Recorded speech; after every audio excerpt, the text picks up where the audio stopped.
This is a D6 Generation Pip. Bite-sized content for a busy gamer. Sometimes featuring Craig, sometimes featuring Russ. Hey, what about me? Oh yeah, and sometimes featuring Rafe, Hollywood Granger.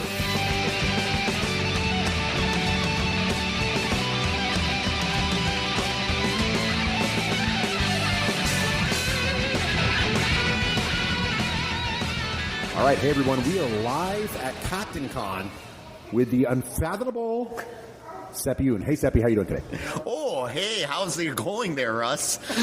So you might know Seppi from such magic moments in the D6 generation as his first appearance from Fight in the Box games, or perhaps as Pyrrhic Starfighter. Oh, Pyrrhic. Yes. So I miss Pyrrhic so much, Russ. I miss him so much. So Seppi, what has been your sort of experience so far here at Captain Con this weekend? Now, Captain Con I think they're having their biggest year ever. That's what I heard. Yeah, and so they expanded a lot, and it still feels full. There's so many people playing so many different games. It really seems to have diversified from a single monolithic miniatures game like it had been in earlier times. That's how it started, right? It was all mostly the War Machine community, then into more miniature gaming. But now it feels just as much of a board game and cosplay and other events as miniatures as well. Yeah, there's a lot of breakout rooms for a lot of things, including role-playing games. And, yeah, the audiences just continue to grow. I think they're going to be over 700 people this year, maybe. I think that's what I heard. Yeah. So it's small but mighty. It is. It is my favorite small convention. And they are incredibly welcoming to Fight in a Box in particular. That's awesome. So what have you been... now, I did see one demo. I was going to ask you about your general demoing. But I have to say, one of my favorite moments was I'm standing there at the organizer booth with all the guys who run Captain Con, who are friends of the show. We've obviously worked with Captain Con for a long time. And I'm kind of asking them what you just said. Like, how's the convention been this year? And they're like, oh, we're at record numbers. And we're also using record areas of the hotel. We're even using the pool this year. Yeah. I kind of mouthed off before the great, disillusionment, the big break that we all had from each other. And then I was on a forums in Facebook, and people were talking about, games that have really high quality. And I'm like, nothing beats, as far as board games go, Chip Theory's Too Many Bones. You can play the freaking game underwater. And so I got in a stupid internet fight about this kind of thing. So people are saying, no, you can't? Yeah, and people are like, oh, prove it. I'm like, I'll prove it. Yeah, we'll make this happen. And then one of the Captain Connors, ended up, the privateers, ended up catching me in the conversation and trolled me and said, well, why don't you prove it at our convention? And I'm like, well, you get me the access to the pool, and I'll prove it at your convention, thinking they would never get the rights to use the pool. Board gamers to be in the pool playing board games. Yeah, in the pool, under the water with the game. And, of course, like many bad choices in my life, Russ, this came to bite me in the ass this year, the coldest year in, Warwick ever.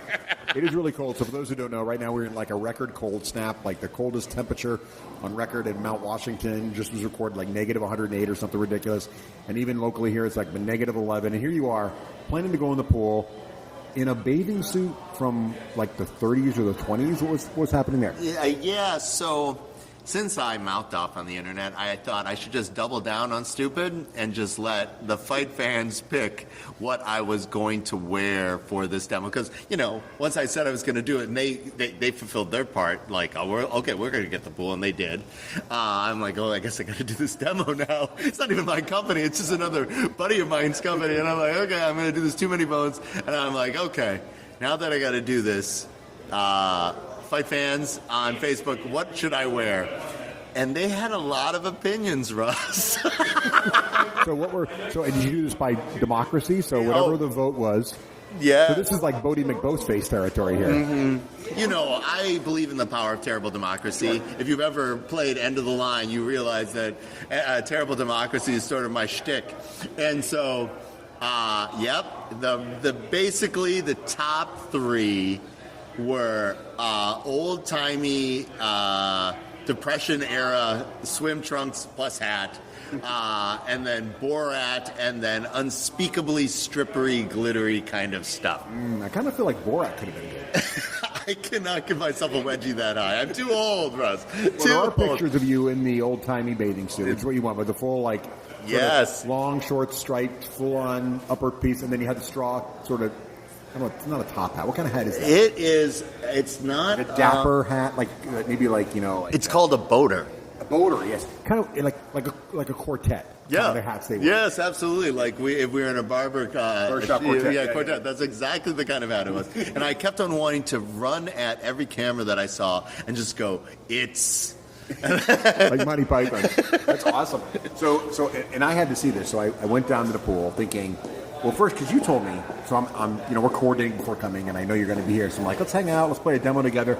And you're like, yeah, so you can come do the Undertow demo and play with me in the pool. And I'm thinking, well, you said underwater. Yeah. And I'm thinking, well, maybe he's got some kind of cool theme, like it's at a regular table and it's all blue with like some kind of blue cellophane, and it's going to look like you're underwater.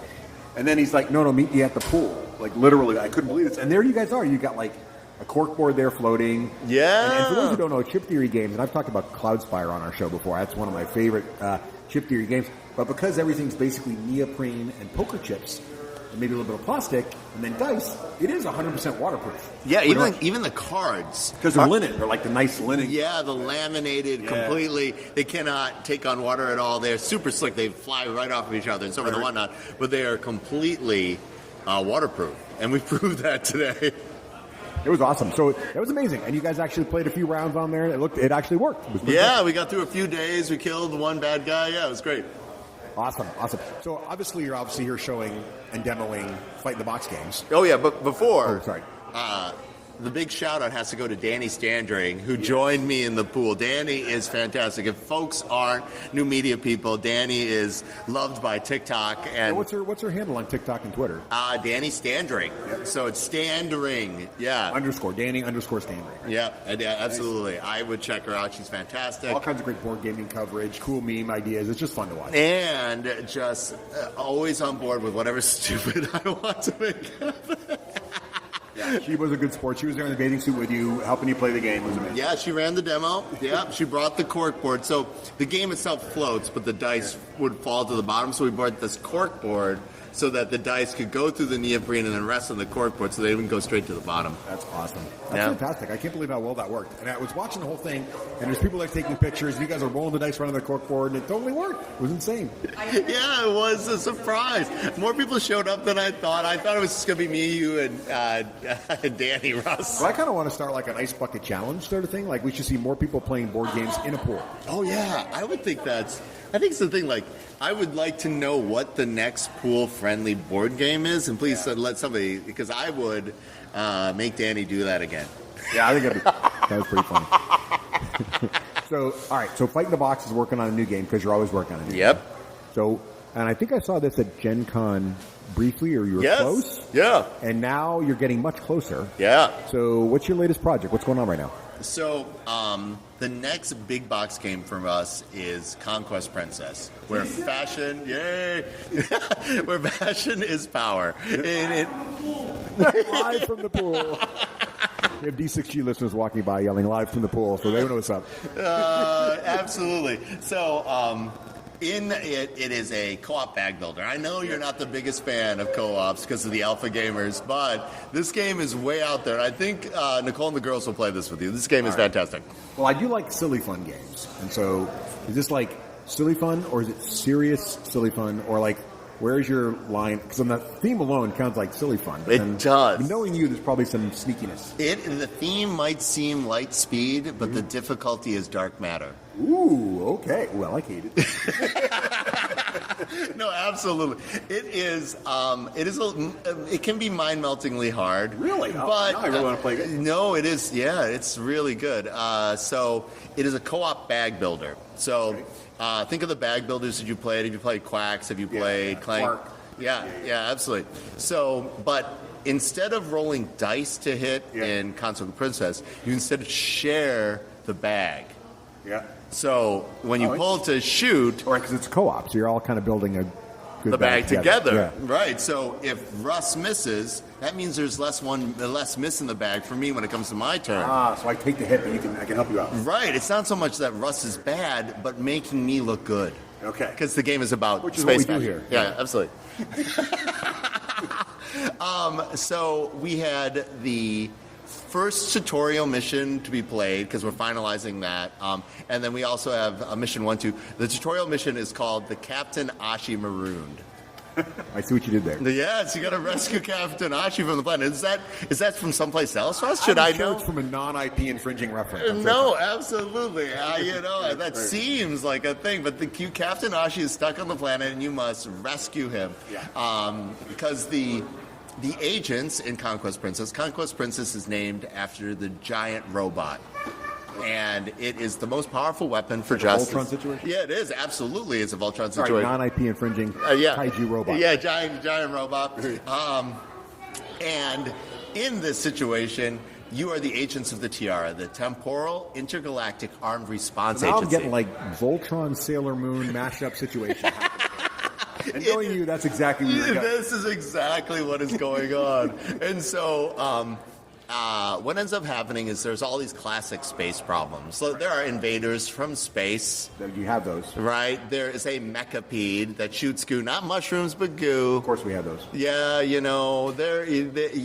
yes. I'm not saying there is like a thread that people could link between all these things, because I would never say that. These are all independent IPs that people can find the Easter eggs on their own. They are not, exactly, but they're non-IP infringing. Yes, They're 100%. just sort of like a light reference. Yeah, like a parody, but smarter. No way trying to steal their, exactly. So, it's super duper fun. It plays in under an hour. Yep. It is mission based, and so you can have 2 campaigns out of the box. It's good times. That's awesome. So, what is sort of the core? You said it was can be core, like really challenging mentally because the dice bag building. Yep. What's sort of like the sort of aha moment when you were designing this thing that you're like, this is going to be amazing. I captured what I wanted in this. In this game, friendship would be magic if it wasn't already copyrighted. Got it. There's no ponies in this game. No, there's no ponies yet. There are space pets. That's an expansion, though. Yeah. Oh my God, I'm a space pony. So, the how you end your turn and how since you are allowed to use the fashion and core functions of any other agent in your square, it creates this really interesting back and forth where you're trying to all stack up and you're all trying to spread out and cover all the fires. So you're constantly getting together to try to use everybody's abilities to make a super sort of Voltron-y kind of moment, or you're spreading out because you have to cover all these things. And it's really good. I mean, I've been working on this. Is the 7th year for this project. I rebuilt it 9 times, but this one is going to happen. It's fantastic. And so what do you think's been sort of the iteration like? What did you have to kind of leave behind where you say, kill your babies? What kind of babies had to be killed in order to make this game? That is a great question. So it got rebuilt from scratch 9 times. Yeah. The very first one was much more of a you and me type of game. Yeah. It was an area control Mean Girls fashion off. I kind of want to play that. No, it was really good, but you got to be a gamer of our age to sit down to play a 2.5-hour Mean Girls game. So it's beefy. It is super beefy. It was set collection. It was area control. Get the IP from Mean Girls or maybe Heathers. That would have been a good one. No. So that was the original version, and so. And then we made 6 iterations after that where I was trying to recapture. That one was actually so good. We liked it so much. We took it on the con circuit, and it came here. And Really? It failed contesting. Really?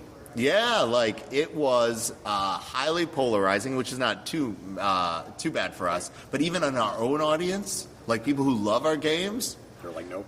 half of them are like, yes, now. And the other one's like, I am going to set you on fire. So I guess that's good to listen to your audience. No, yeah, absolutely. We couldn't have our core audience have it be such a mixed thing. Right. And so we reset, we did it, and I refined.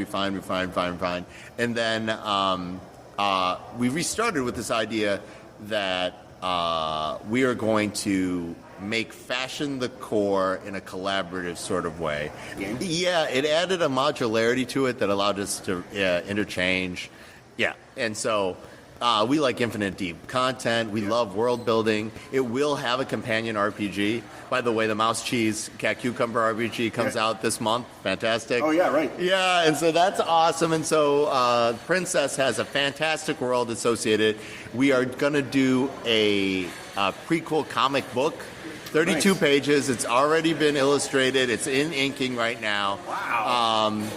It's free digitally, called Princess Zero, which is the dark history of the giant robot, the Conquest Princess, before the episodes that end up happening in the book or in the game. You made a pivot also from Mean Girls to like a new sort of the pretty princess sort of space princess situation. Right. I think was that part of the fan feedback, or you just decided that with a mechanical change you also needed to change? I had always wanted to eventually have like one agent be better than all the rest of the agents. Like you'd succeed and then one would be the super succeed. Yep. But that ended up washing out. That was one of the babies that I had to kill. Yeah. Right.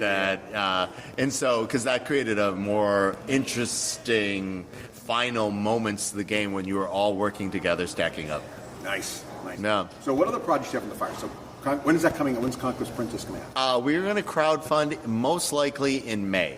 Oh, nice. Right time of year, smart. Yeah, and so look for Princess Zero in April. Nice. And and then, like I said, the Mechanical Corners RPG in March. So we have a really busy year. Yeah, right. That's awesome. No, it's awesome. super duper exciting. And how is your cucumber? I'm forgetting the name. Kaiser Cucumber? Kaiser Cucumber, thanks. The animated adventures of Kaiser Cucumber will come out with the release of the Mechanical Corners RPG. Oh, nice. So you can finally see the animated comic book. It has comic strip.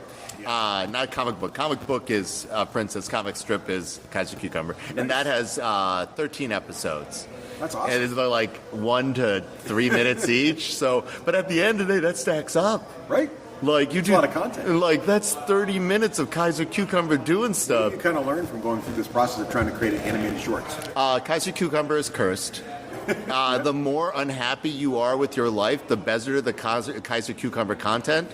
So, oh my God, yeah, like. So you found during the dark times of COVID, it was better than now? Well, we had put it to rest because it nearly killed my creative director at the end because the last episodes were fantastic. He's like, I gotta be done.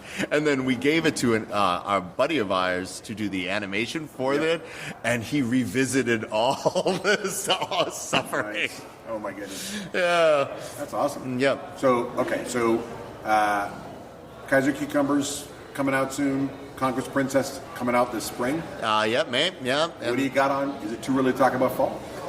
Fall. Well, like Conquest Princess is a huge box game. Yeah. We will be all in on that. By fall, we'll probably announce either when the Conquest Princess RPG will release. Look at you. So this is your second RPG then? Yeah, it will be the second RPG. Yep. The Mechanical Corners RPG will be like a direct digital. It's a heist. Yeah. It's a heist where only one person can win. Oh, interesting. So it's definitely semi-co-op. It's semi-co-op. It's a semi-co-op heist, and usually it's good for one-shots, but you either play an animal, a mineral, or a foodstuff. I mean, an animal, a minion, or a foodstuffs. Yeah. So, Don Romanesco, if you look up Romanesco, is the most terrifying veggie villain in the history of all vegetation. Yeah. Nice. Yeah. I know, it reminds me, sounds a little like Paranoia. Did you go for that vibe? A little bit. All right, so the key mechanic for the Mechanical Corners heist RPG is if you do something in the game that's successful, as a reward, you're given one of the cards from Mouse Cheese Cat Cucumber. Okay. It has cogs on it. Yeah. And the cogs could be anywhere from 1 to 4 of them, and they're either blue or white. Right. Okay? So the winner of the RPG is the one who collects the most cogs of one color. You get cards by not only doing things, but by helping other players. That's the most common way to get a card, by assisting somebody else in something they're doing. So by doing things that require assistance, you're helping other players beat you. Right. And if you don't, the DM then also gets a situation where they get to collect cards. And So that the DM could win. So that means one of the background NPCs could portray the entire party and win the entire story. this is epic. I like it. Yeah, that's right. And so basically, you get to this end, you get to the success, like you all work together for the success, and then the DM asks people to reveal their hands of cards that they've collected the entire time. And then the one who wins gets to narrate their ending, and their ending is the end of the story. That's awesome. So let me ask you this, Seth, because you've been doing obviously board games and card games for a long time. Yep. What made you decide to make the pivot to RPGs? My creative director, Mark, is a way more talented human than I deserve to work with. And Mark was in a third wave ska band, has his MFA in illustration, has run the second most successful Star Wars RPG indie podcast. Wow. Right? And he's done this for years. And he had an RPG system that he'd been working on. And he's like, hey, I think this would be great for this. Let's do this. And I'm like, all right, let's do it. And so he loves RPGs. I love RPGs. We have another thing we call Lone Gamers the Apocalypse, where we play other people's indies RPGs. Yeah. And so we decided we are never going to be so big that we can have multiple big releases in a year. Right. But we could have a board game release in a year and an indie RPG. Well, that's super cool. And the indie RPG in that sense for a business is to remind people that the worlds get bigger and that they have something new in our catalog to look at and buy. So you're kind of trying to pair the RPG with one of your new board game like property that year. So So we're working Cucumber, and now you have Princess, sort of a pair. Yeah, that's what it's going to be. We're going to try to do these things in pairings because we love the world building. You know, this comic book Princess Zero is insane. It is. Yeah, it's crazy. So let me ask you this: so you've been doing the board games a long time. What's been sort of your biggest learning or surprise moving into RPGs? There is a system. You remember .com? Sure. Right? Yeah. Everything that's happened in .com has now happened in computer games, and everything that happened in computer games is now happening in board games. Right. And now everything that has been board games is now happening in RPGs. Right. Like there's a scale of money as it drops down each of those things that I talked about, like, you know, from software as a service to like there's a each one down. And the thing is, the thing that's most surprising is sometimes this is true. The less money there is, the meaner people are to each other. Yeah. It's interesting because when in business, when there's a lot of greenfield, like there's a lot of money to be made. Yeah. People don't become almost friends in the industry instead of rivals because there's plenty of you don't. Yeah. You can sell 10 customers. I can sell 10 customers. Everybody's happy. Right. When the market is small, that's when it gets violent because Yes. there's not as many customers to go around. Right, and there's a lot of people making RPGs that are great. Right. And there's not a lot of, the holdup isn't actually people who are playing them. Yeah. It's how to get media to those people. Yeah. Right? How do I, with my indie RPG, get to any of the people playing RPGs? What they hear is, the big one plus maybe one and a half or big two. 2 or 3. Yeah, like that's what happens. So that's what creates. And so you have to participate in awesome communities of indie RPG people. And that has been the other big surprise. It's super fun. Like once you find yourself in a good mix with folks who love this kind of thing, the love that comes back from that is just amazing. That's awesome. That's one of the fun things I've had about doing this show for so long is that because we try to cover a lot of different game types, it's been really fun to see where the crossovers are. Because most if we were an RPG podcast or a miniature gaming podcast, you would never think about the crossover abilities. And it's sort of interesting to think about that. I also like the example you gave of sort of like video games and RPGs, and it's been sort of fun to watch the mechanics sort of be stolen by each other back and forth. Yes, yeah, absolutely. Because I want to ask you, because I think most video game role-playing games originally were inspired by Dungeons and Dragons or some flavor of that, and now 4th edition, the big joke was they just made it out of WoW, which right. they did. It's sort of a giant circle. Are you starting to see now that you're now, like for example, Conquest Princess, you have an RPG coming out, and you're like, well, here's the mechanic of Conquest Princess we have to put into the RPG to make it feel like Conquest Princess? It's going to be the bag building aspect of it. Like, if you've ever gotten to play the indie RPG Dread? Is that Judge Dredd? Like the old one? No, Dread, like the one that's powered by a Jenga tower. Oh, no, I've heard about it. I've not seen it. No, the Dread, like, the Dread role-playing game, as far as an indie kind of thing, is a fantastic experience. But it is this co-op, like, the tower is something everybody pulls from, and then if any one person drops the tower, their character immediately dies. Oh, wow. And so I got to play Dread a couple times at conventions, especially at Con of the North, and I got to see how much fun this co-op mechanic is. And so the Conquest Princess RPG is going to be this core bag builder mechanic where you're sharing fates, where somebody is going to try to do outrageous things to pull things from the bag, and their spectacular failure is going to set somebody else up for success. I love it. So it's not like all fight-in-the-box RPGs will use the same sort of core RPG mechanic and just have different themes. You're going to try to make the flavor of RPG that matches the game actually play more like the game. So the Cucumber RPG will not play like Conquest Princess. Yeah, I think there's going to be a couple of similarities. There are things that we like. Yeah. For example, so you don't have standard style kind of thing. Yeah, there are a couple of things in there, like your stats in the Mechanical Corners RPG. You don't have strength. You have bold versus careful. Yeah.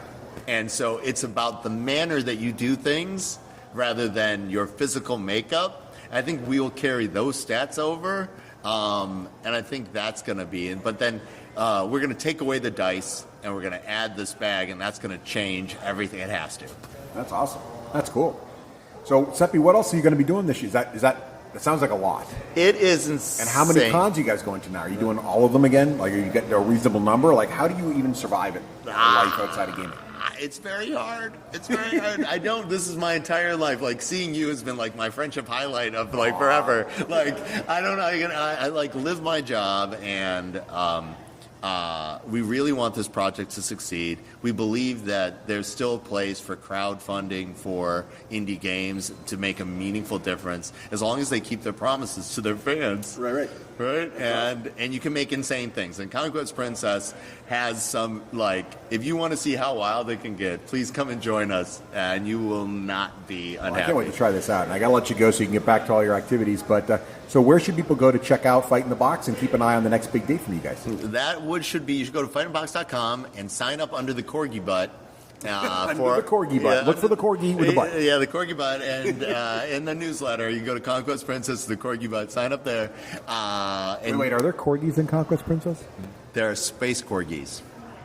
Man, now I really need to play this game. It's true. Like, your pets in Mission 1, you have to rescue your pets and reassemble your giant robot.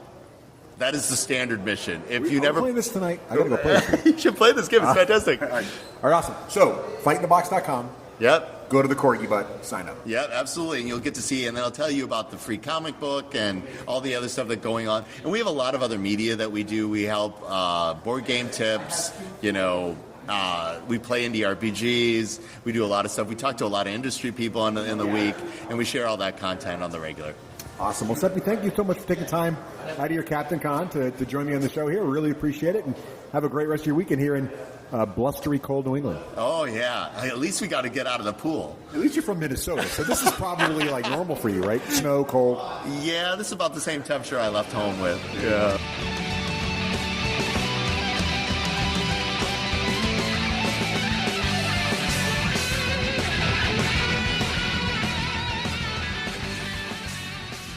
Achievement unlocked! You've made it to the end of another D6 Generation episode, the podcast whose humor has universally been acclaimed as not too horrible. Please let us know what you thought of the show by emailing us at info@thed6generation.com. If for some inexplicable reason you actually enjoyed this show, you can help others find out about it by leaving positive reviews on iTunes. Thanks for listening, and happy gaming.